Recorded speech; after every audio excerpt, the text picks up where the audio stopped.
What is up, Auburn fans? Welcome in to another live episode 11 of Auburn Primetime Live. So, we're starting to roll these things out there. And tonight, we're here to talk about some big time hires for Auburn football.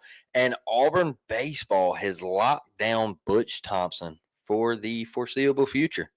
It looks like Butch is Auburn's man, and that's exactly what we wanted, right? I couldn't imagine anybody else running our baseball program. I think Butch Thompson is the best to ever touch Auburn baseball, and so you get a big time flip from the University of Georgia, taking one away from your rival. We know what they've been like in the recent years and how powerful their lineups have been, but you go get an arm from them and a position where you kind of need, right? And I know it's not. I know it's not coming up on baseball season, and we're going to talk about Ty and it's all heavy football. But I feel like where Auburn is at right now in baseball, they have the opportunity to win a national championship in the near future. And so that is why these moves excite me. That's why I want to talk about them, is because I do think that Auburn baseball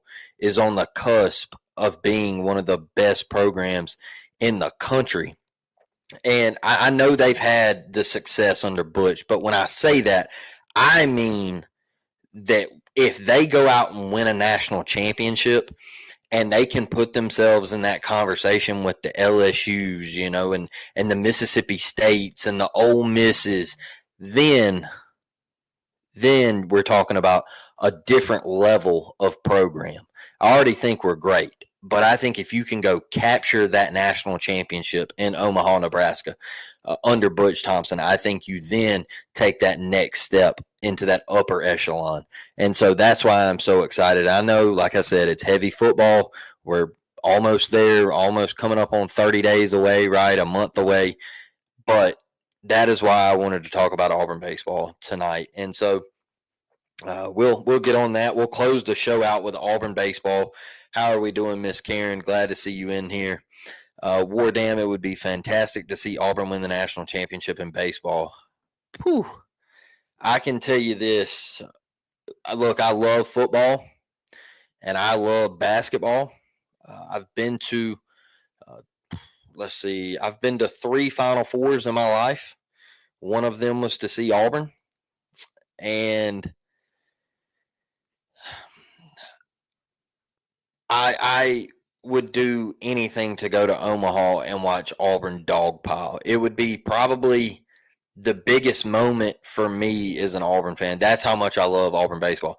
Now, don't get me wrong. Hugging my dad when in 2010 when we won the national championship, that was a moment I'll never forget. But if Auburn was to win a national championship in baseball in this stretch right now with Butch Thompson, that would probably mean the most to me as an Auburn fan, just because of how much I love that program and how much time I spent. Like, I used to go to camps up there when I was in high school, and so I've been around Auburn baseball for a minute, and I've always been a fan. Always been a fan. So it's die hard for me, and y'all know my love for baseball. So baseball is just a beautiful sport. It really is. But let's get over here to Auburn football. Hugh Freeze and this staff, Will Redmond, they made 2 big time hires. And the reason I say big time hires is because I feel like today in college football, in this day and age, you have to have guys that can scout players, guys that enter the portal, and guys that can look at tape and certain things like that on these kids that enter that transfer portal. You got to have a guy that can jumpstart that and can bring to you certain dudes and say, hey, look, we got a guy here, we got a guy over here. And it's not like it used to be where it was just straight high school recruiting. And if somebody wanted to transfer, they had to go to a lower level or junior college, or it's just different. It's different. So you have to make these hires so these guys can go out and do their jobs. They can help you on the recruiting trail. They can use social media when you can't. You're in the thick of the season, and they can get on social media and get a guy's tape and all this stuff. You have to make these hires. And so Javon Hubbard, He's coming over from Arkansas. He spent the last 2 years there. He previously worked with Hugh Freeze at Liberty for 3 years. So, once again, what do I always say on this show? Familiarity. Hugh Freeze loves it. He loves bringing people back that he previously worked with, and he's doing it right here. So Javon Hubbard will basically be the assistant GM. So he will be working with Will Redmond, and he will be his right-hand man. And what all of this goes down is Javon Hubbard will basically be the salary cap guy. Okay, he's gonna help Will Redmond with his every move. They're gonna look at the numbers. They're gonna crunch the NIL stuff. They're gonna figure out how much you can give this player, how much do you have left, all of those things. He's also gonna help on the recruiting trail and things like that. These are big time moves because the more we pay attention to this and the more we learn. Trump come out today. I'll touch on that when we get all the details, but he come out today and an executive order and all this stuff. So we don't know where this is going. So Auburn has to make a move like this to get Will Redmond a guy to be in his hip pocket and to help him have an extra set of hands there, have an extra mind there to put a cap on, put a thinking cap on, right? And so I think you bring in this guy because you're used to the way he goes about things. You're comfortable with him. You can trust him. You've worked with him previously, and you like the way he moves about his business. And that is what Hugh Freeze, that's the big thing that Hugh Freeze has shown me while he's been at Auburn, is he always likes to bring people back that he previously worked with. So I do like that move. An assistant GM, I think college football is going more and more to the NFL each and every day. I told y'all 2 years ago that I thought college football was going to – I always said that they were going to eventually do away with the P5 or the P4, and they were just going to go to 2 big conferences like the NFL does. And they're going to break them off into divisions, and it's slowly becoming that, because I don't know if it was a joke or not, but today I saw on 3 Sports, I think, in North Carolina has asked to leave the ACC and possibly join the Southeastern Conference. So you lose North Carolina, another team's probably going to want to follow. So before you know it, you're going to have 24 teams in the SEC. You're going to have 24 teams in the Big Ten. I think the Big 12 falls apart. And basically, it's going to be 48 teams fighting for a national championship. That's just how I see it. I think you're going to have 24 teams in the SEC, 24 teams in the Big Ten. And I think those 48 teams, because let's be honest, all right? Let's be honest. Outside of those 2, you throw like Utah and Arizona and all those teams in the Big 12, BYU and all of that. You throw a couple of them in the SEC, you throw a couple of them in the Big Ten, and bang, there you go. You could do 30 and 30, whatever. Just come up with whatever number. And those teams are going to be the ones that are going for the natties. And all the other schools, the lower tier schools, the G5 schools, I think they're going to end up with their own playoff. I do. I truly believe that, because I think this thing is becoming more and more like the NFL. And I think the G5 schools, as they play these powerhouse programs, I think that's going to help them. It's going to make these games mean more. So like when South Alabama comes to Auburn, the closer they play Auburn, the tighter they play Auburn, if they beat Auburn, okay, that is going to boost them up, and they're going to have their own playoff. And so that's going to be a solid win on their resume. Now, if they were to lose to Auburn, it wouldn't really affect them. They would have their conference and all that stuff play out. So I think you're eventually moving to that in the near future. I do. I think it is slowly becoming where you're going to have your 2 powerhouse your 2 powerhouse conferences. They're going to put them into divisions, and you're going to have a formula where it all works out to you have so many teams that make the playoff, and then you're going to have a G5 playoff, and that's how it's going to all work. And I think it's fair that way. I do. Do I like it? No, I wish we could go back to much simpler times, the way it was when I was growing up, but we're not there. So Rex Hogan comes over from the New York Jets, and I saw a lot of people clowning on this. They were like, why would we want somebody from the Jets? Look, this guy's the NFL. He knows how the formula works. He is going to be the director of college scouting.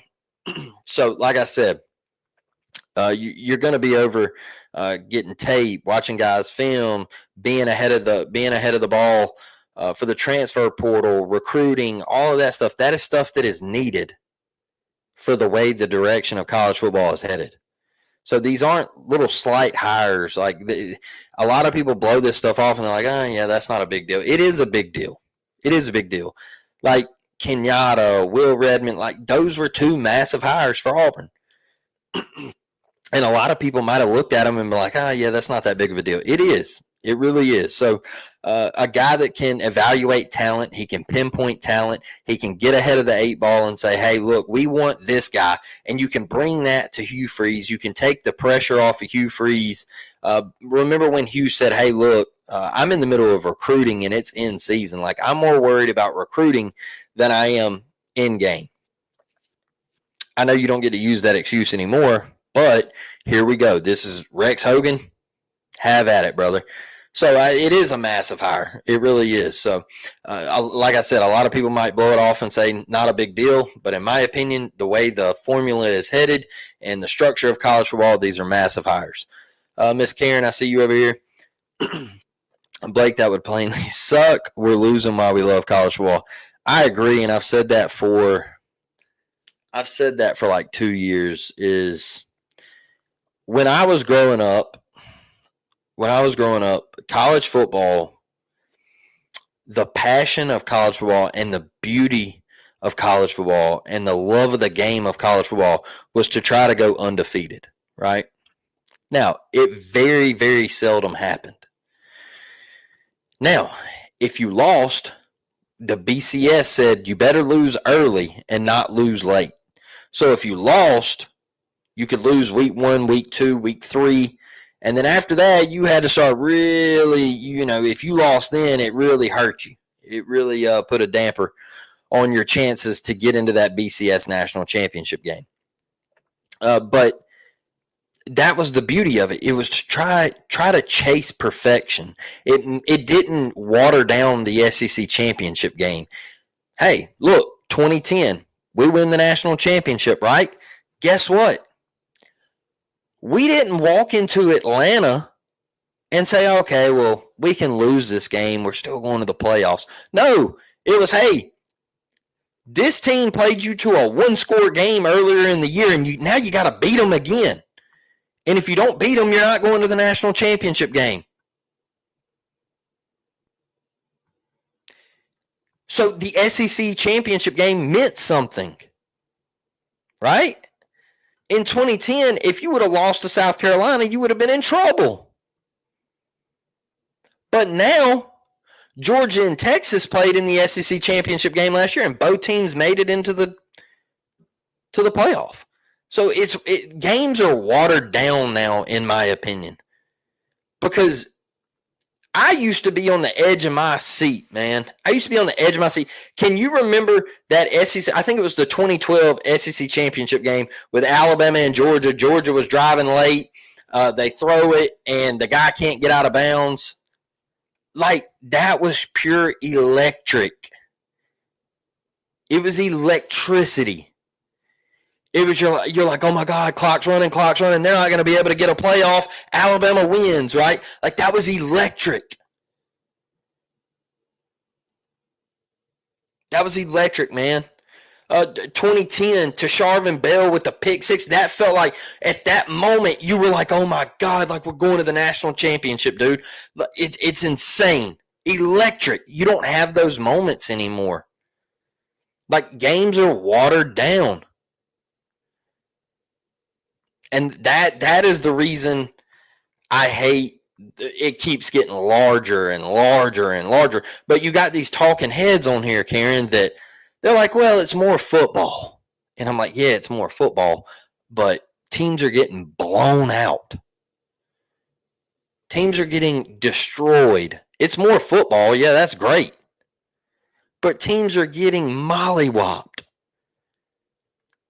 Who turned on their TV last year in the college football playoff and thought Boise State was going to beat Penn State? Who turned on their TV and thought that? No. Could have told you 10 snaps in that wasn't going to happen. All right. You could watch the Penn State's D-line and you knew right then and there it wasn't going to happen. Simple and plain. Would be losing our rivalries. Yeah, they're already talking about taking Georgia off the schedule every year. And I saw some Auburn fans say they like that. I do not like that. That is the Deep South's oldest rivalry. I do not like losing the Georgia game at all. At all. I think it's a disaster if Auburn and Georgia do not play every single year. 2010 was great. We had so many games where you didn't know if we were going to win. Exactly. That was just Cam Newton's a magician. Nick Fairley and that defense, they were bend but don't break, and Big Nick always come up in the clutch. So that was a season I'll never forget. 2013 was another one. We were having a lot of fun, and hopefully Auburn football can get back to that. But look, let's get over here to Auburn baseball while we're still in here, and I want to start with Ty Tillery. He is a right-handed pitcher, and he was committed to the University of Georgia. He's from the state of Georgia. It's Morgan County, I believe, and he a very talented kid, a perfect game prospect, goes to all the showcases and he plays in big time competition out there, and he's a very, very talented man, and so he also is a two-sport athlete, I believe. He might play more, but I know he plays a little football too. And I was talking to a buddy of mine in a group chat today, and he said that he actually has, I think he has some offers in football, but I think his main focus is baseball. And so very talented kid, 6'4", 195 pounds. And it's crazy because I watched a video of him 3 years ago on YouTube, and he was 5'11", like 160 pounds, I believe, or something like that. So it was crazy how fast he just shot up. 6'4", 195 pounds. Got a 4-pitch mix, man. That is what I'm extremely excited about. And he's got a 94-mile-an-hour fastball, tops out at 94. He probably sits around like 92, 93. But I can see him getting over that hump and getting into that Auburn weight room and getting the mechanics down, and Tiford and Butch really accelerating that fastball and getting it up there to 96, 97 miles an hour. And that could be big for Auburn. That could be really, really big to have a guy like this come in and probably get some time as a true freshman, to be honest. Got a nice little curveball on him. Slider, they say the slider is pretty dang good. He's very competitive with the slider. But I was watching an at-bat today, a highlight from the perfect game, where I love the change piece. All right, I'm a big fan of having that change up in your back pocket. I think that is a pitch that you have to be successful on the bump at any level. I love the change piece, man. Speeding the bat up and changing speeds is a big part of pitching, and so I'm really excited about this kid. I think he could be big time for Auburn baseball. Can also swing it a little bit now. Now, I don't know if he'll do that in college, but can also swing it a little bit. So plays a little middle infield, plays a little outfield as well. So he's an all-around go-getter, man. He's just an athlete. He's an athlete. And I'm glad to see that he flips from the University of Georgia. He actually committed to Georgia on 5/2 of 2024. So that was a year-long commitment. That was a year-long commitment to the Dogs. So getting him over, and the way he did it on social media, Twitter, he said, change of plans, War Eagle, that was electric to see that. Big time, really, really big time for Auburn baseball. So excited about that. Getting a solid arm. I know everybody loves to really harp on pitching and Coach Tiford and how he should lose his job and all that stuff. I disagree. I think he's doing a great job. The first year was just a little rocky. It was a transition year, and our team wasn't great. Like, we went 8-22. Everybody was like firing, whatever. I disagree. I thought he done an excellent job this past season. So the big thing for me is Butch Thompson. Butch Thompson has been signed to a 6-year extension. The deal is through 2031. He's got a $1.5 million base salary. That's a pay raise, because I think his salary was 1.25, if I'm not mistaken. Increased staff salaries. Hey, congrats, man! Congrats on these assistant coaches and these staff members getting a raise as well. Because I can remember the times of college baseball where the staff struggled, and the staff some of the staff went unpaid. So. I love this, man. And incentives roll over to 2033. So if Auburn's winning, everything's going great. Butch Thompson can stay till 2033. I think that's awesome. Couldn't imagine anybody else being the head coach of Auburn baseball. I think Butch is the man. He is the GOAT of Auburn baseball, in my opinion.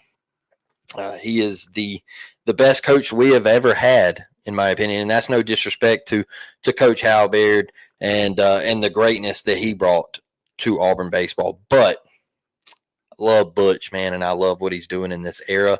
And he hasn't checked up, and great things are headed to the Plains. But I was always scared that Butch would bring Auburn to success and then leave for a bigger program, leave for a Mississippi State. He was from the state of Mississippi. That one always scared me. It really, really did. I was always scared of Bianco getting fired at Ole Miss. After they won the national championship, they fell into a dark hole. And they always talked about, oh, we should fire Bianco. We should fire Bianco. And I was super nervous about him getting fired and Butch, being from the state of Mississippi, going to Ole Miss. Or when LSU, when Paul Palmineri, he got out of there, I was like, oh no, well, they went Jay Johnson. Thank goodness. I was just, every time I saw a big time job open up, I always got a little scared because I do not want to see Butch Thompson leave. And Karen, it is great. It's a great day for Auburn baseball. What the heck? My app said 7:45. My bad, bro. Oh, it's okay, man. That's on me, Brett. That's on me, dude. I somehow clicked 7:45, and I messed up. I had to go back and change it. My bad. That's solely on me, and I'm sure others saw 7:45, and they're going to be shocked when it's over. But that was on me. I set it up and hit 7:45. I messed it up. So not on you, man. But look, big time commitment flip for Auburn baseball. A guy that I think is going to be successful for Auburn baseball. I think he hides the baseball really well from what I saw. I think he has a lot of pop on the fastball. He throws strikes. He's competitive with every pitch. I'm really impressed with him from what I saw. And I'll tell you this, Perfect Game graded him out as a 9 out of 10. So take that for what it's worth. All these people are like, oh, why don't we go get big-time recruits in baseball? Like, why don't we go get big-time kids? You are getting a big-time kid, because Perfect Game is the way to go to follow high school baseball and recruiting and everything. I love it. I follow their top 25 polls during the season. A lot of people don't. A lot of people only follow D1. I like looking at Perfect Games. I think they do a great job. So Perfect Game matters to me. Anytime you can get a big-time Perfect Game kid, you're doing something. Go look at the other people for Auburn that have excelled and currently being freaks on baseball fields, like Chris Rembert. Chris Rembert played a little Perfect Game himself. So, we went and got us one. So Ty Tillery, go look him up. Go look up the highlights. You will be thoroughly pleased.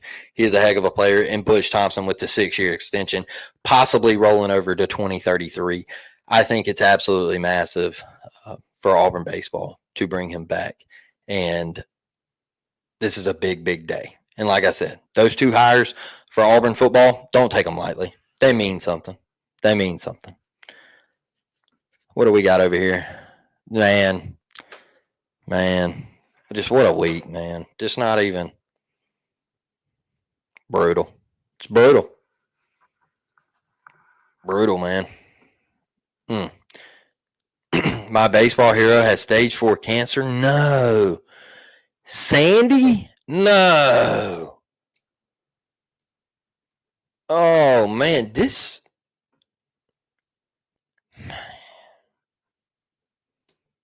Man, no way. I got some Sandy cards, man. I think I told y'all that the other night. I got some Sandy cards. My dad was a big Sandy, right?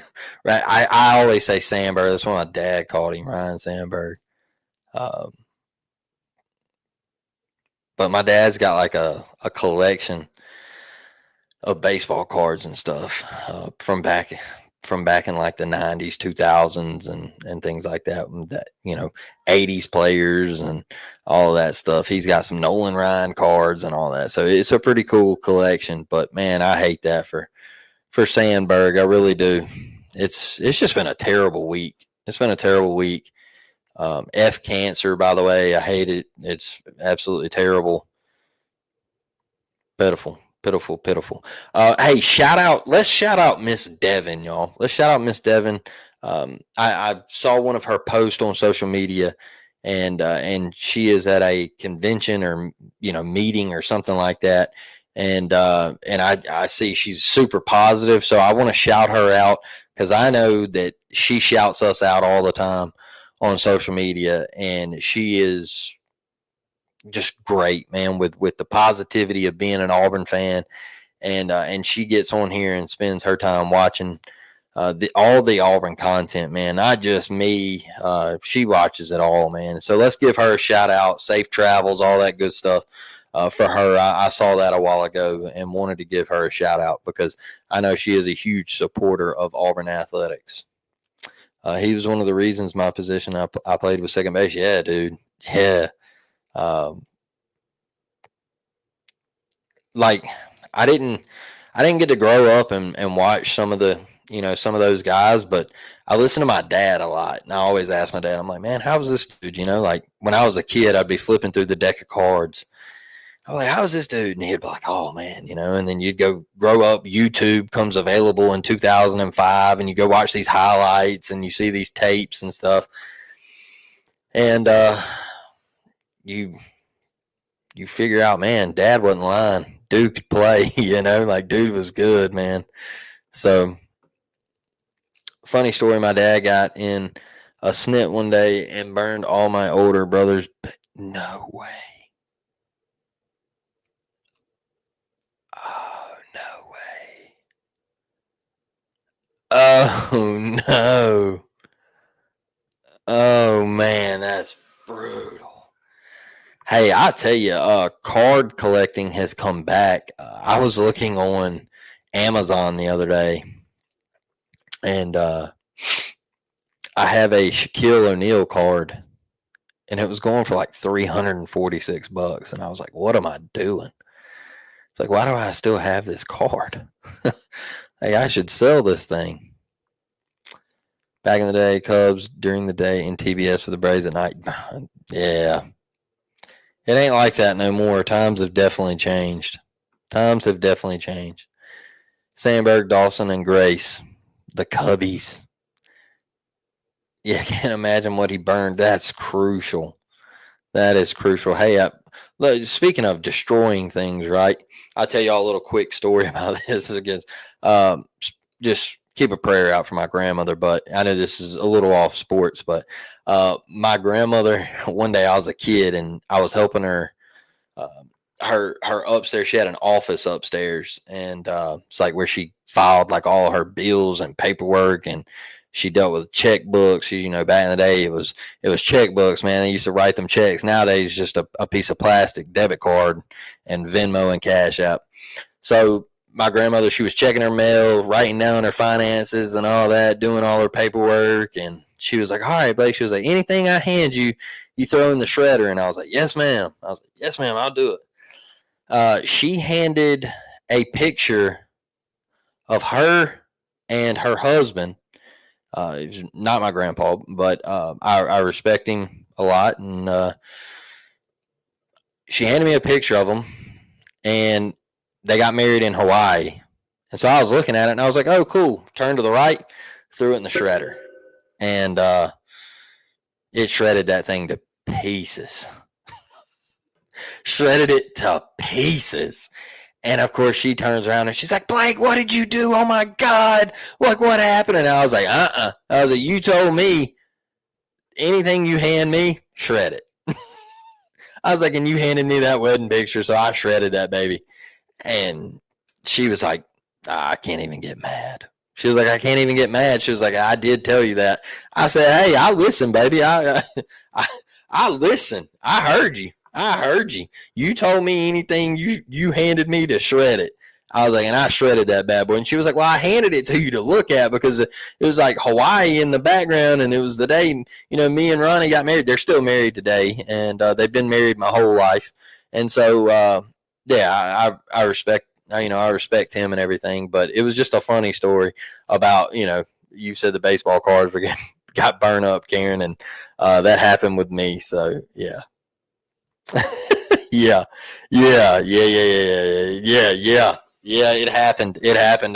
My mother can verify it because my grandma immediately called her and was like, you can't believe, you're not going to believe what just happened and all this. Yeah, it was a day. I think I was like, man, I was young. I was like 7, 8, 9 years old, maybe. I was young. And sure enough, she was like, well, I can't get on to him too much because he was listening and he did what I said. So I was like, yep, can't get on to me about that. But yeah, so it was it was wild. And that was like the late 90s too. So it was a little different with pictures. Now you can just go on Facebook and download one, and you can go up to the Walmart and have it blown up into 20 different size pictures, and they print out right there and all that. A little different back then. So yeah, it was a funny story, but shout out to my grandma, man. So y'all, I'm going to hop out of here. I appreciate y'all joining me. I just wanted to do a little quick episode on the Auburn football hires. The Ty Tillery flipping from Georgia. Absolutely love it. Butch Thompson with the extension and him being locked up as Auburn's baseball coach for the foreseeable future. I absolutely love it. And I'll stick to my prediction, man. Like I told y'all 2 years ago, I think Auburn baseball wins the national championship within the next 5. And so we're 2 years into that. All right, we're 2 years into it. So we got 3 more shots at it. We got 3 more cracks at it, man. So I think Auburn baseball wins the national championship within the next 3 years. So I'm going to leave y'all with that. I'm out of here. See y'all. I'm going to do an episode over the weekend because I'm sure something's going to pop. I'm sure we're probably going to get a commitment or something like that because we're freaking rolling. The season's almost here. Shout out to y'all. Appreciate y'all for always joining me. War Damn Eagle, baby. See y'all in the next one. I'm out.